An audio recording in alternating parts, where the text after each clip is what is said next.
Assalamualaikum warahmatullahi wabarakatuh. Innal hamdalillah nahmaduhu wa nasta'inuhu wa nastaghfiruh wa na'udzu billahi min syururi anfusina wa min sayyiati a'malina. May yahdihillahu fala mudhillalah wa may yudlilhu fala hadiyalah. Asyhadu an la ilaha illallah wa asyhadu anna Muhammadan abduhu wa rasuluh la nabiyya ba'dah.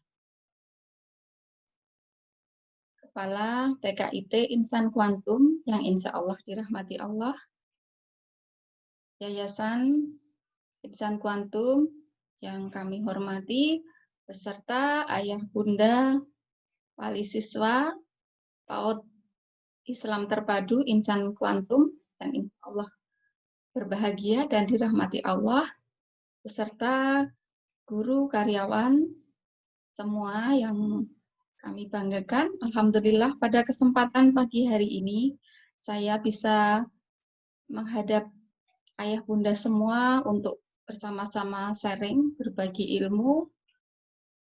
Semoga apa yang kita bicarakan, kita sampaikan nanti akan bermanfaat. Salawat serta salam semoga tercurah kepada uswah hasanah kita Nabiullah Muhammad Sallallahu Alaihi Wasallam beserta keluarganya, sahabatnya, para tabi'in, dan insya Allah kepada kita semua. Ayah bunda semuanya, bagaimana kabarnya? Semoga semua dalam keadaan sehat, dalam keadaan hati yang lapang, dalam keadaan suasana yang baik semuanya ya. Karena pada tahun ajaran baru ini, kita semua harus membangun niat yang lurus, membangun semangat untuk bersinergi dengan sekolah, membersamai anak-anak. Baik ayah bunda, akan kita sampaikan materi hari ini, belajar di rumah bisa.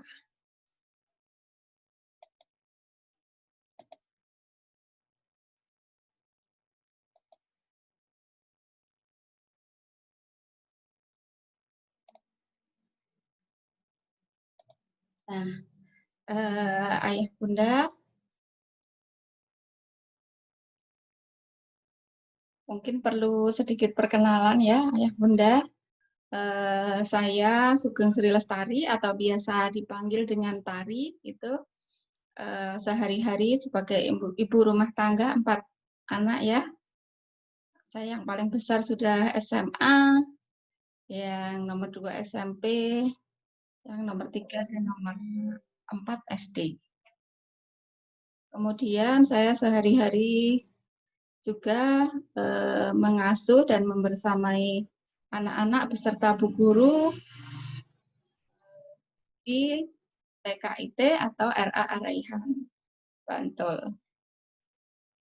Baik ayah bunda, tentu ada banyak perasaan ya yang ayah bunda rasakan selama pandemi COVID-19 ini, yang sejak kalau tidak salah pertengahan bulan Maret ya, anak-anak sudah mulai belajar dari rumah.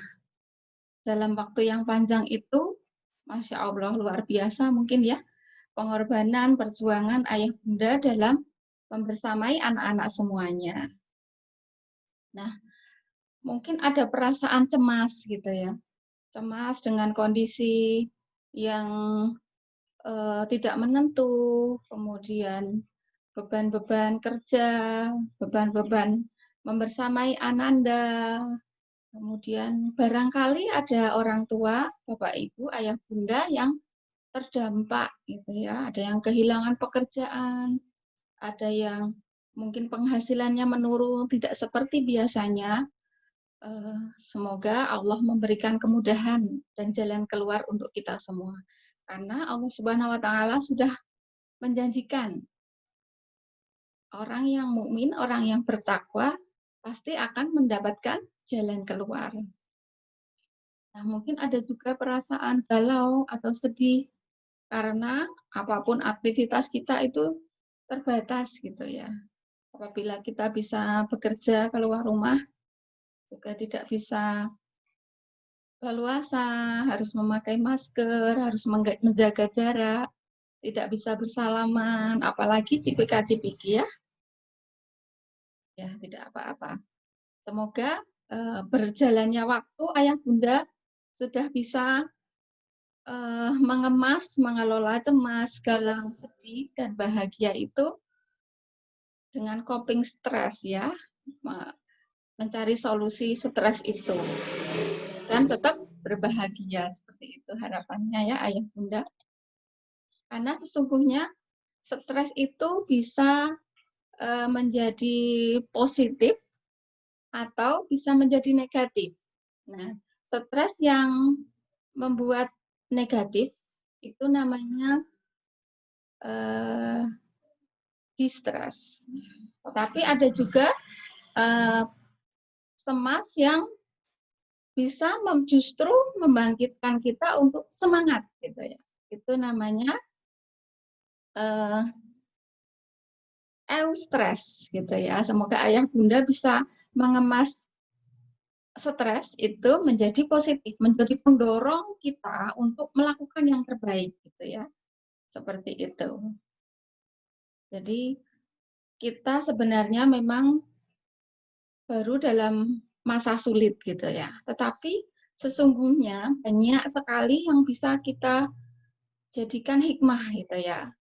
Saat awal-awal COVID itu semua orang nggak boleh keluar rumah, semua hanya di rumah beserta anak-anak, beserta suami gitu ya, kecuali tenaga kesehatan ya ayah bunda. Nah, bagi ayah bunda yang saat itu harus di rumah beserta ananda, sesungguhnya itu suatu anugerah yang luar biasa gitu ya. Bisa dari bangun tidur sampai tidur lagi membersamai ananda. Nah, waktu-waktu yang luar biasa ini sesungguhnya bisa dimanfaatkan dengan maksimal oleh ayah bunda untuk membersamai. Baik membersamai ibadahnya, baik membersamai akidah anak-anak, membersamai perkembangannya, kemandiriannya, dan sebagainya luar biasa. Ayah bunda bisa kemarin merasakan sholat berjamaah 5 waktu bersama keluarga. Momen yang langka yang lain yaitu mungkin ayah-ayah yang tidak pernah menjadi imam dan khotib sholat Idul Fitri menjadi berkesempatan untuk melakukannya. Nah, semoga kita semua termasuk bagian yang bisa mengemas coping stres, mengemas stres itu menjadi positif, dorongan untuk menjadi positif. Ya. Baik. Nah, jadi pada kondisi pandemi ini sesungguhnya mengingatkan kita pada tanggung jawab pendidikan. Bahwa tanggung jawab pendidikan itu terletak pada pundak orang tua. Gitu ya, sepakat ya ayah bunda? Nah, seperti dalam surat At-Tahrim. A'udzu billahi minasyaitonir rajim. Bismillahirrahmanirrahim. Ya ayyuhalladzina amanu qu anfusakum wa ahlikum naro. Al-ayah. Wahai orang-orang yang beriman, peliharalah dirimu dan keluargamu dari siksa api neraka yang bahan bakarnya manusia dan batu, penjaganya malaikat yang kasar dan keras, dan tidak mendurhakai Allah terhadap apa yang diperintahkan kepada mereka, dan selalu mengerjakan apa yang diperintahkan. Jadi dalam tafsir Ibnu Katsir dikatakan bahwa maksud dari peliharalah dirimu dan keluargamu dari siksa api neraka itu adalah didiklah dan ajarkan kepada keluarga kalian hal-hal yang membuat mereka itu taat pada Allah dan melarang mereka untuk bermaksiat kepadanya. Ya, serta memperbanyak zikir agar Allah menyelamatkan mereka dari api neraka. Seperti itu ya ayah bunda. mungkin perlu kita review kembali, kita ingatkan kembali bahwa tugas pendidikan itu tidak sekedar mengajari anak kolase, tidak sekedar mengajari anak-anak mewarnai, tetapi jauh lebih besar dari itu. Menanamkan akidah pada mereka, membuat mereka yakin bahwa wabah ini ciptaan Allah dan pasti akan ada hikmahnya. Nah, itu juga penanaman akidah. Kalau ayah bunda bisa tenang menghadapi keadaan ini dengan baik, maka itu akan dilihat oleh anak-anak. Saat orang tua menyikapi banyak hal itu akan dilihat oleh anak-anak. Seperti itu ya ayah bunda. Jadi tanamkan akidah, latih anak-anak untuk beribadah, menyenangi beribadah, membentuk adab dan karakter mereka, serta pendidikan-pendidikan yang lain yang nanti akan kita bahas bersama. Jadi ayah bunda, kita pastikan ya bahwa kita saat ini akan mengemban amanah ini, amanah pendidikan yang biasanya setengah harinya anak-anak itu kita serahkan kepada guru, bahkan mungkin ada yang sampai jam 4 ya. Nah sekarang tanggung jawab ini diambil penuh oleh orang tua. Biasanya kita berbagi pahala dengan guru gitu ya. Nah sekarang mari kita ambil amanah ini dan dilakukan dengan sebaik-baiknya.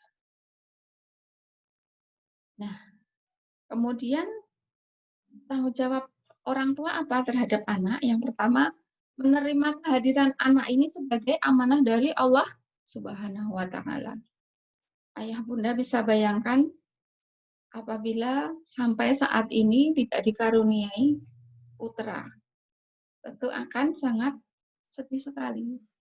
Tetapi kadang kita yang sudah diamanahi anugerah yang luar biasa ini, kadang lupa untuk bersyukur. Karena salah satu wujud syukur itu adalah memaksimalkan apa yang Allah beri. Contohnya anak gitu ya. Kadang anak misalnya minta diajari, "Duh, ibu itu baru sibuk.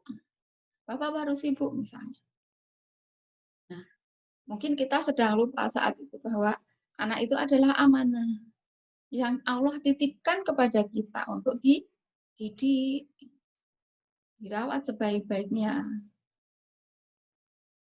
Kemudian yang kedua, mendidik anak dengan cara yang baik, memberikan cinta dan kasih sayang kepada anak.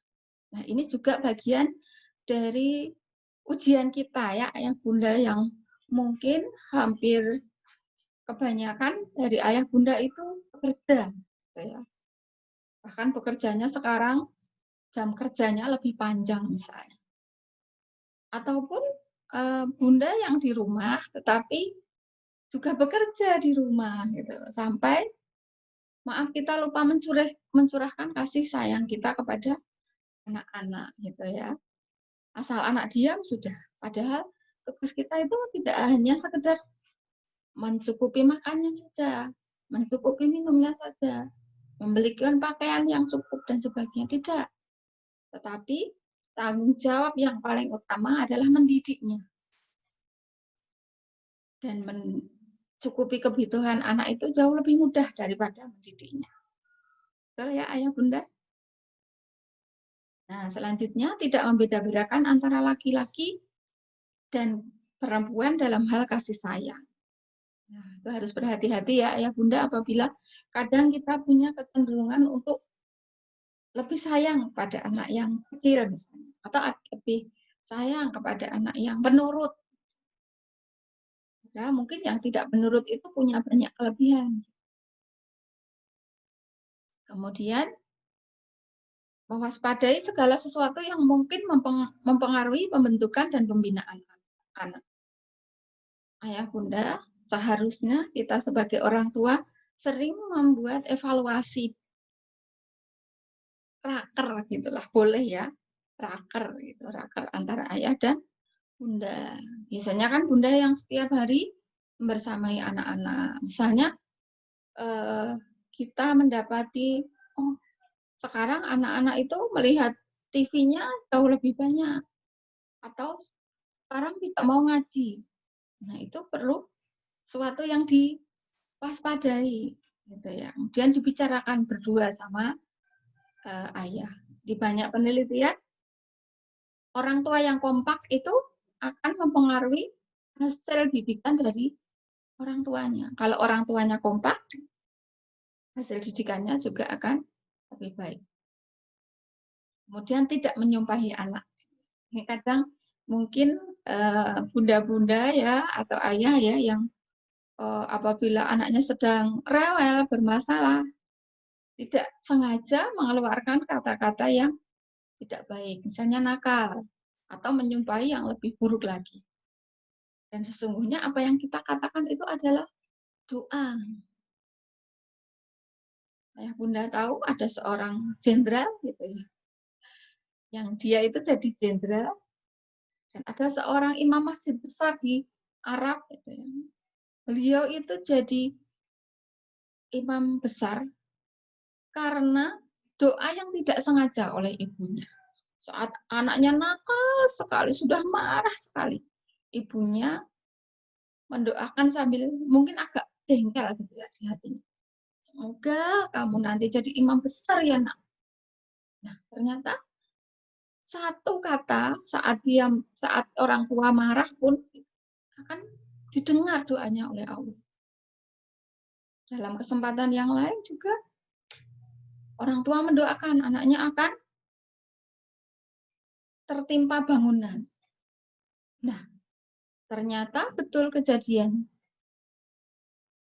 Anaknya meninggal karena tertimpa bangunan. Itu hanya satu kata yang dikeluarkan orang tua pada anaknya. Nah, kemudian menanamkan akhlak mulia kepada anak. Sepakat ya ayah bunda? Nah, kemudian cara mendidik anak yang sesuai dengan Islam dan sesuai dengan Al-Quran, yang pertama mendidik dengan keteladanan. Ya. Dicontohkan. Setiap hari ayah bunda bangun pagi, sholat tahajud, sholat subuh, pagi-pagi. Kemudian bekerja dengan keras, ulet. Tidak lupa juga membaca Al-Quran, menuntut ilmu, sering membaca buku. Itu semua akan dilihat oleh anak. Yang kedua, mendidik dengan kebiasaan. Jangan bayangkan ya ayah bunda, kalau anak-anak tidak dibiasakan akan bisa sendiri. Sudahlah biarkan nanti dia akan tahu-tahu nanti pakai jilbab sendiri. Ada sebuah peristiwa ya, ada seorang anak artis gitu ya. Orang tuanya ingin anaknya itu nanti menutup aurat. Tetapi maaf, sejak kecil tidak pernah dibiasakan menutup aurat. Sampai besar, sampai tua, ternyata tidak menutup aurat. Ternyata dibutuhkan kebiasaan. Sekedar misalnya, Mbak dipakai kerudungnya. Walaupun belum wajib ya saat keluar rumah, anak kecil, anak PAUD. Tapi terus, sampaikan terus. Sampaikan juga, Pak, yuk kita sholat. Walaupun tidak dipaksa ya, belum boleh dipaksa. Kalau tidak melakukan, tidak apa-apa, gitu, anak PAUD. Gitu. Tapi terus sampaikan, gitu. Mbak, yuk sholat. Mungkin sampai ke 10 pun tidak sholat. Tapi tugas kita adalah terus. Dan pembiasaan itu akan menjadi terbentuk, karakter itu butuh terus-menerus dan kontinu. Nah, yang ketiga adalah mendidik dengan menasihat. Ternyata ayah bunda memberi keteladanan saja tidak cukup. Itu sudah pernah kami lakukan ya, coba dicontohi saja. Ternyata anaknya tidak melakukan, kita bangun pagi tiap hari. Ternyata butuh nasihat gitu ya. Itu nasihat, misalnya sedang anak pas nyuapi makan atau mau tidur gitu ya, sampaikan, "Nak, dulu Rasulullah itu kalau tidur itu cepat-cepat loh, Nak, tidurnya lebih awal." Kita tanamkan anak-anak itu mencintai Rasulullah dan mencontoh apapun yang dilakukan Rasulullah. Karena dengan mencontoh itu, maka itu juga berpahala. Dan sampaikan juga, "Nak, kalau Rasulullah itu bangunnya pagi sekali." Nanti lama-lama anak akan masuk ya, kalau kita terus mengatakannya. Terus kita memberi nasihat, tentu dengan nasihat yang mauidhah hasanah, dengan perkataan yang baik, seperti itu ya. Kemudian yang keempat yaitu mendidik dengan perhatian dan pengawasan. Jadi jangan lupa sudah memberi keteladanan, mendidik dengan kebiasaan, dengan nasihat. Nah, kita evaluasi. Misalnya sehari itu tadi sudah melakukan apa ya hari ini? Oh, sholatnya cuma maghrib saja. Apa silakan kasih reward gitu ya, karena masih anak PAUD gitu. Nah, yang terakhir mendidik dengan hukuman. Hukuman itu tidak harus fisik ya, ayah bunda tidak harus memukul, malah tidak boleh itu. Dulu zaman Rasulullah saat anak umur 10 tahun itu boleh dipukul pantatnya. Itu adalah hukuman dengan kasih sayang. Itu tidak dengan sakit ya, tapi dengan kasih sayang. Dengan lembut gitu ya. Bisa juga hukuman itu bentuknya adalah menunda apa yang disukainya. Bisa kita katakan sama anak-anak, "Maaf karena hari ini tidak ikut sholat, tidak mau sholat, hari ini tidak dapat susu dulu." Seperti itu. Kita menunda kesenangannya yang lain. Nah, kemudian bagaimana cara agar kita efektif membersamai anak-anak di rumah itu? Yang pertama, membuat jadwal dan aturan bersama. Nah, ini mumpung masih awal ajaran baru, ayah bunda bisa ngobrol nih sama anak-anak. Walaupun masih PAUD loh ayah bunda. Biasakan anak tidak hanya menerima foto, kita bisa sharing, kita bisa ngobrol sama anak-anak. Mas Azab misalnya, kalau mau mengerjakan jam berapa? Maunya misalnya pagi, pagi aku mau main bola dulu misalnya, atau main sama teman. Oh ya, jadi mau jam berapa? Jam 9? Oh ya, jam 9 misalnya. Baik, nggak apa-apa, kita coba sesuai dengan kesepakatan anak-anak. Nah, nanti kalau tidak sesuai baru kita evaluasi. Kemudian yang kedua, buat ide-ide kegiatan yang menarik. Disukai anak-anak kita list misalnya. Kadang anak-anak itu suka juga ya memasak, ikut membantu ibu atau bapak di dapur gitu ya. Atau anak suka apa ya, misalnya membantu mencuci piring, mencuci gelas dan sebagainya. Kayak gitu kita list kegiatannya untuk dilakukan bersama. Kemudian komunikasi dengan positif. Jadi harus membangun komunikasi positif. Apa yang kita sampaikan itu akan masuk ke anak apabila komunikasinya positif. Tetapi apabila, maaf, orang tua terbiasa suka membandingkan dengan adik, kemudian meremehkan, kemudian ngecap anak kita nakal, ngeyel, dan sebagainya, itu bisa jadi anak tidak akan mengikuti apa yang kita sampaikan. Kemudian ingatkan waktu, introspeksi tadi ya. Nah, yang terakhir refleksi. Refleksi itu melihat sehari itu apa yang sudah kita lakukan gitu ya. Ambil santai ngobrol, oh hari ini, oh ternyata adik hari ini mengerjakannya bagus sekali, rapi sekali, perlu dibersih, dikasih reward dengan pelukan atau ciuman atau tos misalnya seperti itu ya. Gitu. Tetapi apabila misalnya hari ini ada evaluasi yang belum dilakukan anak-anak, beri penguatan positif. Oh besok pagi ya bisa ya dilakukan seperti itu. Nah, ayah bunda ada 6 hal penting dalam membangun hubungan positif dalam mendampingi anak belajar di rumah. Ia membuat dan menerapkan aturan bersama. Kemudian komunikasinya harus positif, memberi apresiasi semua hal baik yang dilakukannya. Jangan sampai ya ayah bunda kita lupa memberi apresiasi, kita hanya memberi respon apabila anak-anak salah, apabila anak-anak nakal di hadapan kita gitu ya. Kalau kita selalu merespon saat dia negatif, kadang-kadang anak-anak justru melakukan itu. Aku mau berulah, karena kalau aku berulah nanti ibu menyapaku, nanti ibu merespon aku gitu. Kalau aku baik, aku didiamkan saja. Nah, barangkali kalau ada anak-anak yang begitu, kita perlu evaluasi ya, bunda, ayah. Nah, kemudian memberikan waktu sepenuh hati untuk anak. Mungkin kita juga sibuk ya, tetapi berikan waktu, nggak harus lama gitu ya.